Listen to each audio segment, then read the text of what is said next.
guys, just the meme here. And today, I feel like I have to admit something. I play Dungeons and Dragons. I play it a lot. And, though I have 2 playable characters, I'm usually the dungeon master of most games. 3 or 4.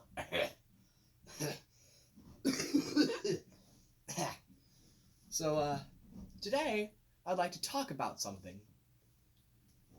One of the most powerful tools in the Dungeon Master's Handbook. Or tool, whatever. So today, I will be presenting to you the story of Latib the Glorious.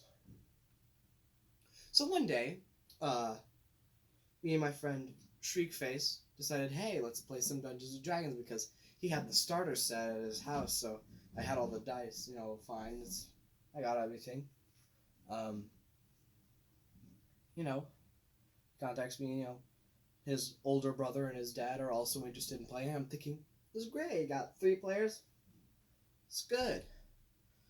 I headed there on Wednesday, and when I arrived, he said, I'm sorry, my older brother is not here, and my dad's busy. It's just going to be me and you. And I thought, well,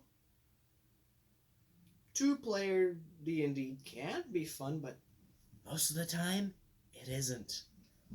So,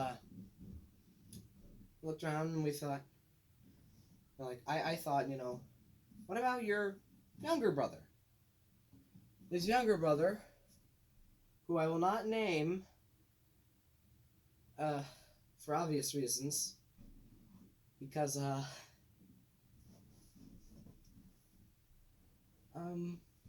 obvious reasons. That's all I can say. Obvious reasons. Can't name them or else I'd probably get in trouble. So I would do his younger brother and we'd go, hey, you want to play some Dungeons and Dragons with us? And, he finally agreed. You're like, sure. And you're like, we have all of Connor's characters set up. He was Light Ludor, the Unlisted, Actually, the Unsullied, that's what it was. He was a sorcerer, and I do believe he was also a Dragonborn. Of, Gold Dragon ancestry, I do believe. We even got all of his spells prepared, and, then it was time to make his younger brother's character, and, both Connor and his younger brother's characters had just had randomly generated names, and, so his younger brother makes his character, and he makes an Aisamar barbarian with the background of gladiator. And that's just to make it short, because, he basically just made a musclehead character, okay? It's a musclehead, okay? I even looked at his stats after everything was done. His lowest thing was, charisma, and his highest was intelligence. So I'm thinking, oh great, now I got a musclehead on here. And, he doesn't really know how to roleplay well. Connor knew how to roleplay well. He had a very distinct character. So anyway, we start off the game, and, I both have them roll initiative, because that's what I do. I have them roll initiative, so, they have turns doing things. And, Connor rolls higher. He goes first, goes into the inn, talks to the lady in the inn, who I use the same voice every single time. And, he finishes his turn, and then it is his younger brother's turn. His younger brother, who I'm going to now refer to as Latib the Glorious, since that's his character's name.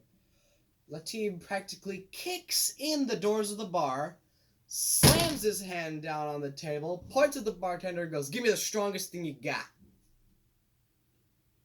And I smiled. And I said, she gives you a mixture of mead, grog, and just pure alcohol. It was mostly pure alcohol, 99% pure alcohol. And, I have the bartender saying, okay, that'll be 10 gold, and he gives the 10 gold. He says, I grab the glass and I chug it. Chug the whole thing down. So I ask him, quick question, has your character ever drank alcohol before? He's like, no. I go, haha, make, make a, make a constitution save. He goes, what? Make a constitution save. You just downed the heaviest drink in the bar. And, so of course he rolls. It was like a 5, which is already bad. And I also added a deficiency, because he had never drank before, so a deficiency of 3. So it was now a 2. Then I also decided deficiency of 2 because strongest drink they have. So now he's rolled a natural 1, or I think the value was now like 0. And Lateeb shrugging off, like his character isn't actually, but like Connor's younger brother is just shrugging off. So what if I got 0? And I go, everything goes black. Because you see, something that dungeon masters can do is take control of their characters. Now you have to be careful when you do this, because you can't just go willy-nilly, because then no one will want to play with you. It's like, and you can't just like throw alcohol all around the everywhere. It has to be like a punishment. So Lateeb gets drunk, and it becomes Connor's turn. And he says, I enter the bar, and usually the description I give for the bar is, you see the usual, a bar over here, some people drinking at the tables here, drunken folks dancing upon the stage, and gamblers in the back, because that's what I always say. But this time, I said it was almost usual. Sure, there was the bar, the people, the dancers, and the gamblers. But there was one folk. A drunk aisamar dancing upon the table, was spilling his drink everywhere. Connor goes up to him and he goes, "Sir, you need to stop that and come with me." And, in his character, Lateeb tries to say,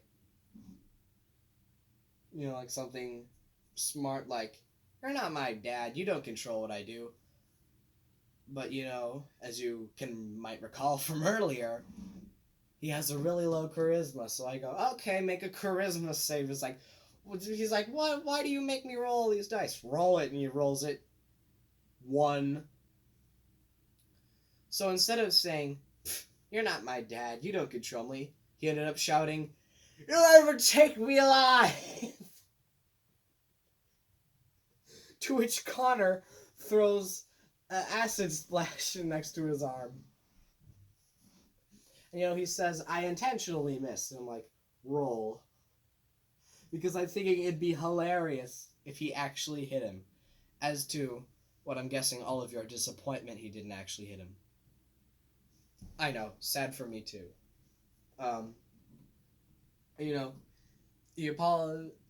Connor apologizes to everyone in the tavern. He says, "I'm gonna bring him back. And don't worry, I'm gonna take care of him." And Connor decides, okay, you're super drunk. Let's just get you to sleep, and everything will be fine the next day. So he decides to go into the inn, and while his character isn't screaming it, while Connor is talking to the innkeep, I guess I'll call him, on getting him a room for the night, his little brother's just shouting, "He's gonna kill me! He's gonna kill me! No help, he's gonna kill me!" Which is hilarious, but also very, very annoying. Like, a lot. So I was so happy when, he put him into the room. His brother's like, "Okay, fine, I'm in the room, I'm asleep. But what now?" And I go, "Congratulations, you're asleep. Until morning comes, it is now just infinitely Connor's turn." And he just sat there, quietly. Until he started screaming, of course, because he was angry, because he had to wait and wait and wait his card did all these things. I'm thinking, it is your fault that you got friggin' blackout drunk, okay? Anyways, it's a funny story. Basic concept there is the drinking and whatnot, you know. See, the ability to take control of your characters, because that's like the one limit as dungeon master. You create the world, you create the NPCs in it, you control the world, you control the NPCs, you cannot control the characters. That limit has been broken. And most of the time you'd have to wait like way later in the game once, you know, like they get cursed or something, or like that monster, I can't remember what it's called, which just looks like a brain with arms and limbs that, you know, can like take over players' minds. That's like way later in the game. That means you have to wait. And waiting sucks. I don't like waiting, and I don't think any of you like waiting. So just use alcohol. Now, when I say this, I don't mean, you know, like you get into a fight, and he's like, oh no, this is terrible. The goblin runs up to you and pours a whole bottle of Jack Daniels down your throat, okay? Because that will not work well for you, ever. I use it as a tool to, like, it's a really fast way for me, I guess, to, like, introduce, you know, players into Dungeons and Dragons. It's like, okay, yeah, you can do whatever you want. And they're like, woohoo, I can do whatever I want. No consequences. Chug a whole glass of beer. Or mead. And they would very, very quickly learn that, sure, yes, you can do whatever you want, but there's consequences. It's like, there are a whole bunch of stories of, like, drunken characters. I don't think there has been a single campaign that I have ran where at least one of the characters always gets drunk. Almost always. But the story of Lutein the Glorious is, of course, the funniest. So it's just a very nifty tool in the DM's toolbox to be able to use alcohol that way. And of course, it can't be just like, you know, and when, you know, your characters are drunk and you can, you know, control them, please limit yourself to what you do. Because if you don't do that, things will most likely not go very well for you. Because if you... Let me think of an example. Like, what I mean is, like, don't go too extreme. Like, think they're drunk, not, ha ha ha ha ha, I have control over the barbarian. Ha ha ha ha ha. Because that will get you nowhere.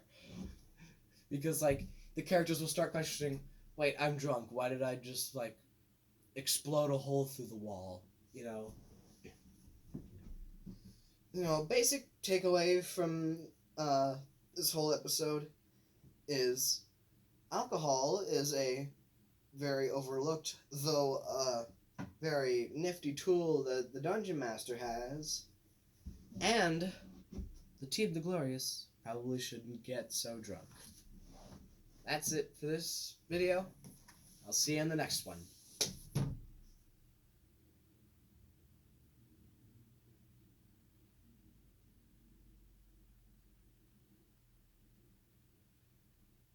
Why are you still here? Video's over. Go away.